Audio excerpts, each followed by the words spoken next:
So for this third and last video on portraits, or at least on this portrait, I'm going to just finish up the hair. And I'm going to talk a little bit about how um, you can create an image journal through drawing your self-portrait every day.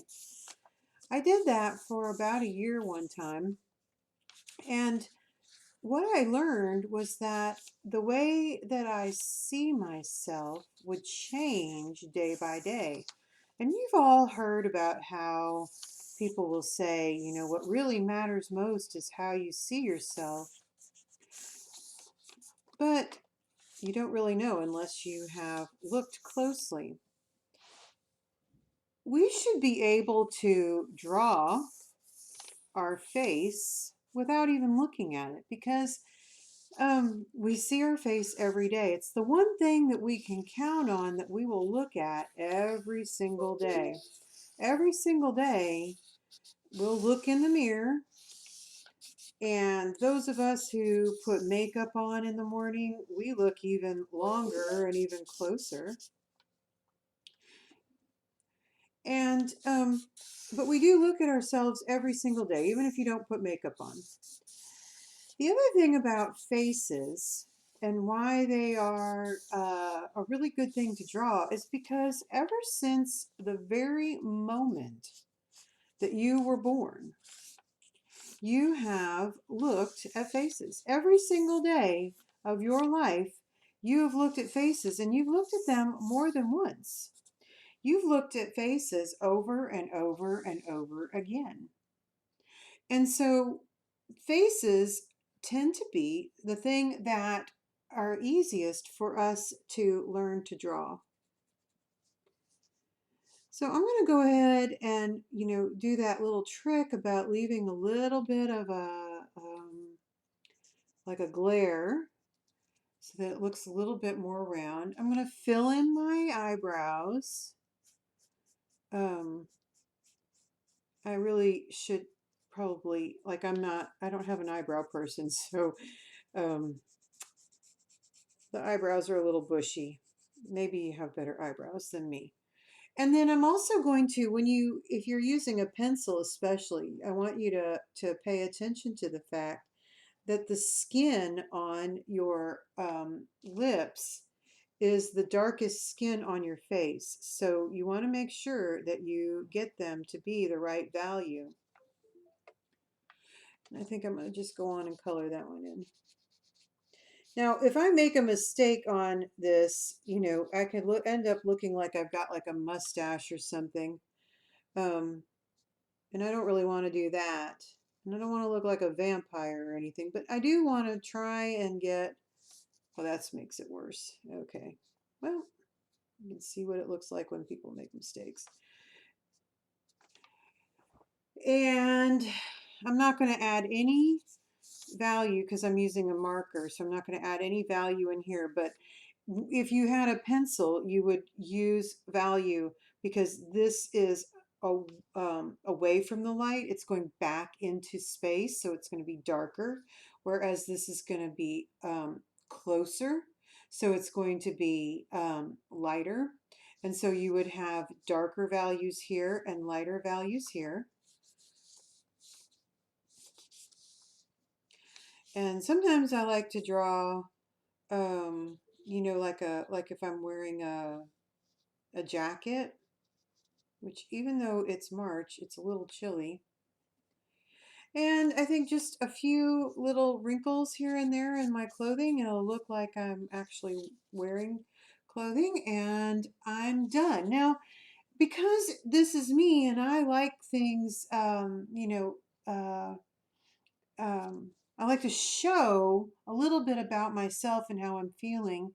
I'm feeling like I am ready to be maybe outside instead of inside. And so I'm going to draw, because it's nighttime, I'm going to draw the moon and the stars because that's where I would like to be, is outside and not cooped up in the house. But it is late at night. Actually, I may just step outside and look at the stars. And I also like, I'm a big fan of the moon and the stars. I like to go outside and just look at them every once in a while. And I used to live in the city and I didn't get to see that many stars. Now I live in the country, so I can see a few more. I want to just review a little bit about what we learned. Okay, so we learned first that if you put the eyes way up high on the forehead, that your facial features will be distorted and they'll be out of proportion, and that eyes go halfway down the head. The head is less of a circle and more of an oval. We learned to put eyelids on eyes, and we learned how to draw upward curve, downward curve, upward curve, and then parentheses to make a nose, and how to draw a mouth and an ear. And then we also learned about the proportions and where all of these things go, that the mouth is going to be as long as the middle of the eye to the middle of the eye, and that the ear is going to actually be that big.